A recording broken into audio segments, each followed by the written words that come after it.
Marami bang mga ads at saka notification lumalabas sa CP mo kapag nag-open ka ng internet? Sundan niyo itong video na to. Sa mga hindi pa nakapollow, click na lang yung follow button sa gilid ng pangalan ko. Tara, simulan na natin. Let's go!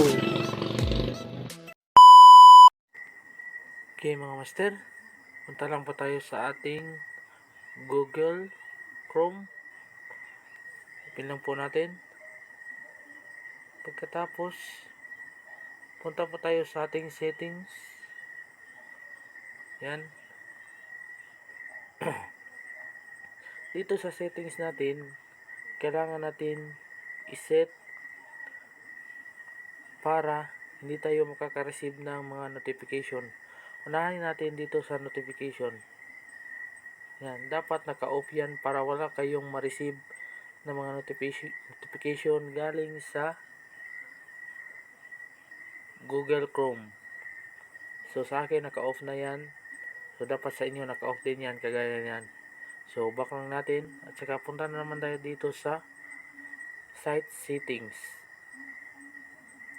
Itong site settings, dito lahat ng site na ino-open mo ma-save, tapos sisend sila ng notification, dapat naka-block.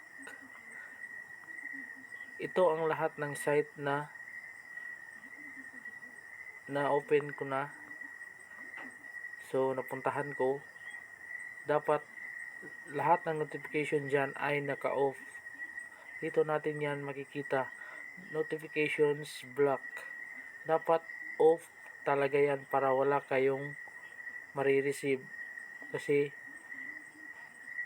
pag maraming notif, nakaka-istorbo sa screen, saka nagkukos din ito ng lag pag nag-open tayo ng internet.